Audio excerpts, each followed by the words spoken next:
जब भी आप मार्केट में किसी प्रोडक्ट को परचेज करते हैं तो उस पर्टिकुलर प्रोडक्ट के लिए आपको शॉपकीपर या कंपनी को एक पर्टिकुलर अमाउंट पे करनी पड़ती है। वो जो कॉस्ट होती है, जो अमाउंट होती है, वो कंपनी डिसाइड करती है कि किसी भी प्रोडक्ट की जो कॉस्ट है वो क्या रहेगी।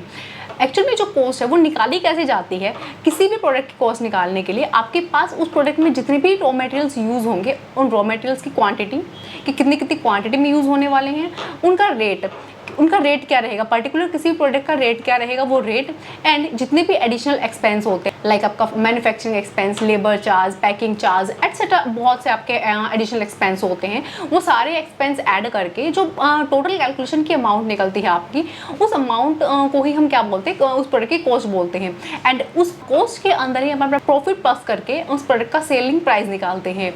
तो अगर आप सीखना चाहते हैं कि आप पर्टिकुलर प्रोडक्ट की कॉस्ट कैसे निकाल सकते हैं, तो आज की इस वीडियो में आज उसी के ऊपर डिटेल में बात करूंगी।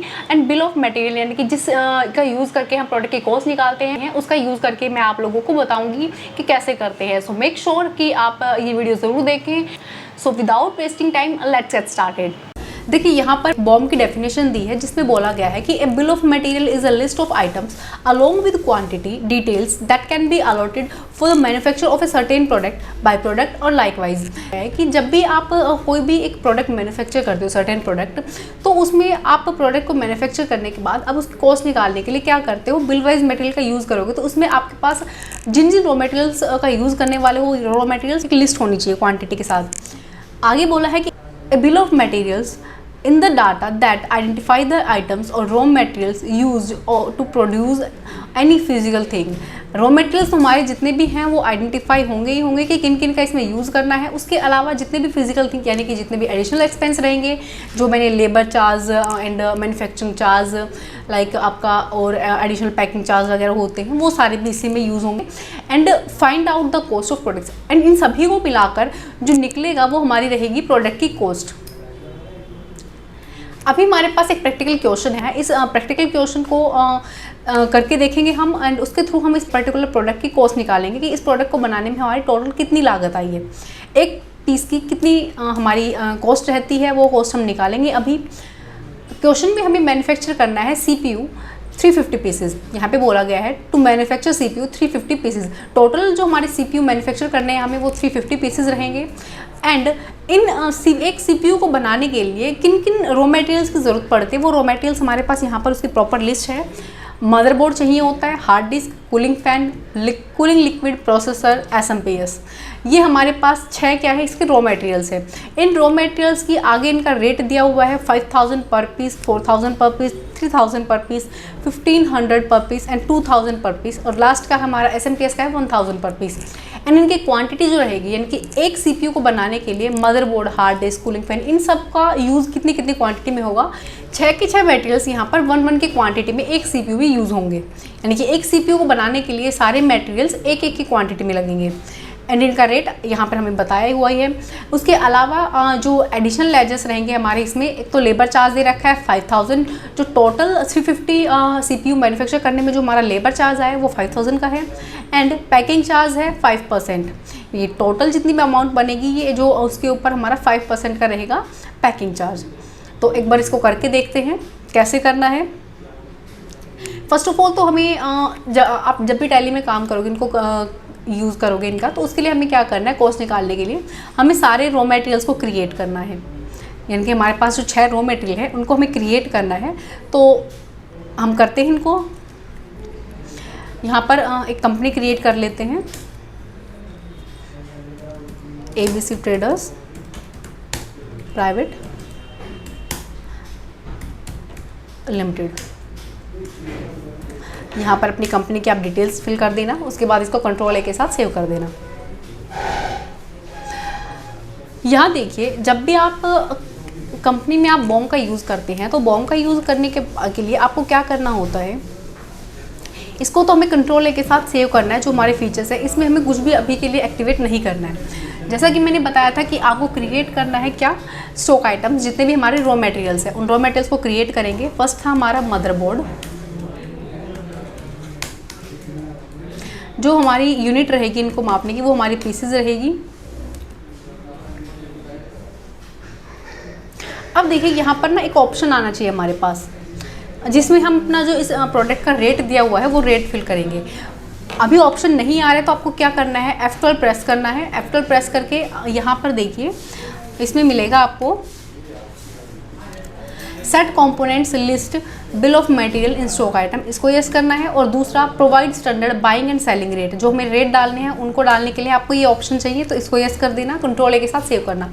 अभी देखो हमारे पास दोनों ऑप्शन आ रहे हैं, बॉम्ब का यूज़ भी हमें करना है आगे चलकर, अभी के लिए हमें स्टैंडर्ड रेट का यूज़ करना है, क्योंकि रॉ मटेरियल्स जितने भी हैं हम उनकी कॉस्ट नहीं निकाल रहे हैं।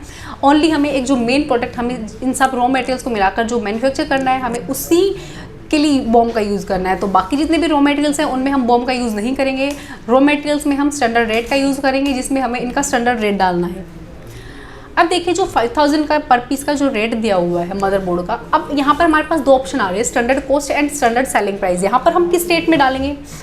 देखिए जो भी आप मेन प्रोडक्ट क्रिएट कर रहे हो, कि जो सर्टेन प्रोडक्ट आप मैन्युफैक्चर कर रहे हो CPU, उसमें जितने भी रॉ मटेरियल्स यूज़ हो रहे हैं वो आपने सेलिंग रेट पर परचेज़ किए हैं, तो आप उसको यहाँ पर सेलिंग रेट पर ही ऐड करोगे। यहाँ आएगा सेलिंग रेट में 5000 पर पीस, कंट्रोल ए के साथ सेव करना है। GST डिटेल्स को अभी यहाँ पर हम नहीं छेड़ रहे हैं, कंट्रोल ए के साथ इसको सेव करेंगे। उसके बाद दूसरा था हमारे पास हार्ड डिस्क, इसकी यूनिट भी पीसीज रहेगी। जैसे आप यूनिट डालोगे यहाँ पर आपके पास ऑप्शंस आ जाएंगे, इसमें आपको स्टैंडर्ड रेट फिल करना है। इसका स्टैंडर्ड रेट दिया हुआ है 4000 पर पीस, कंट्रोल ए के साथ सेव करेंगे स्क्रीन को।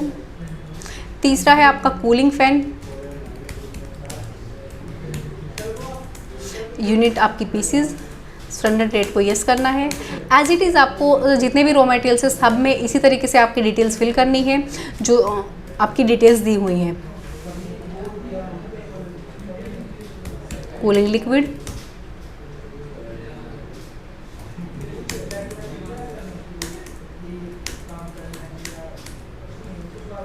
इसका रेट है 1500।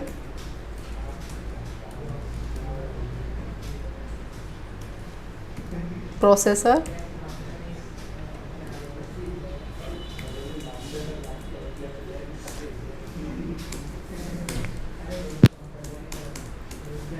$2000,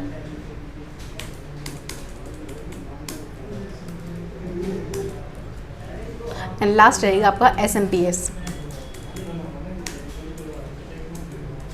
इसका रेट है आपका 1000 पर पीस। हमने सारे रॉ मटेरियल्स को क्रिएट कर लिया है। अब हमें क्या करना है, जो आप मेन जो आपका स्टॉक आइटम है, यानी कि जो सर्टेन प्रोडक्ट आप मैन्युफैक्चर कर रहे हो, जो हमारा है CPU, उसको क्रिएट करना है। CPU क्रिएट करेंगे तो CPU में आपको उसकी यूनिट डालनी है पीसीज। इसमें आपको जो एडिशनल डिटेल्स आई हुई हैं इसमें आपको स्टैंडर्ड रेट फिल नहीं करना, क्योंकि हमारे पास इसका कोई भी रेट नहीं है। हम तो इसका रेट निकाल रहे हैं, तो निकालना है तो हमारे पास स्टैंडर्ड रेट रहेगा कहाँ से?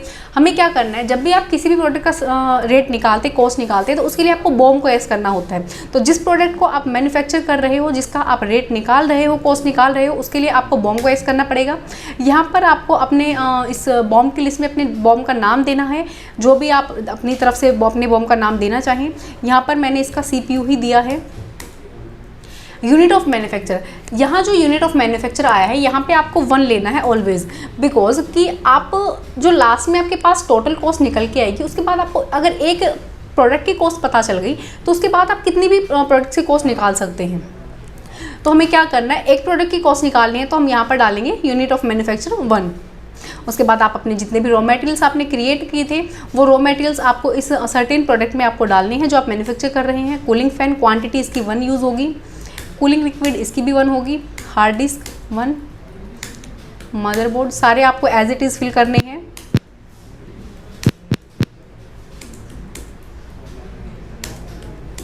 ये करने के बाद आपको इसको कंट्रोल ए के साथ सेव करना है। CPU जो बॉम्ब की स्क्रीन थी इसको भी आपको कंट्रोल ए के साथ सेव करना है, एंड लास्ट स्क्रीन को आपको फिर से कंट्रोल ए के साथ सेव करना है। इतना होने के बाद अब हमें क्या करना है, वाउचर्स में जाना है। वाउचर्स में जाने के बाद आपको स्टॉक जर्नल ओपन करना है, जो ऑल्ट प्लस F7 से ओपन होता है। इसमें आपको कंट्रोल H के साथ मोड चेंज करना है। यहाँ पर आपको यूज़ करना है यूज़ फॉर मैन्युफैक्चरिंग जर्नल, क्योंकि हमें प्रोडक्ट मैन्युफैक्चर कर रहे हैं तो हमें मैन्युफैक्चरिंग जर्नल का यूज़ करना होगा। उसके अलावा फर्स्ट ऑफ ऑल आप डेट फिल करोगे, जिस भी डेट को आप मैन्युफैक्चर कर रहे हैं। लाइक हमने यहाँ पर 27 को मैन्युफैक्चर कर रहे हैं तो यहाँ पर डेट फिल करेंगे। जिस प्रोडक्ट को आप मैन्युफैक्चर कर रहे हो उस प्रोडक्ट का नेम डालना है। उसके बाद उसकी क्वांटिटी, टोटल क्वांटिटी आपको कितनी मैन्युफैक्चर करनी है। टोटल क्वांटिटी हमें 350 मैन्युफैक्चर करनी है। देखिए यहाँ पर जब मैंने CPU डाला था उसके जस्ट CPU डालते ही जितने भी रॉ मटेरियल्स उसमें यूज़ होने वाले वो ऑटोमेटिक आ गए।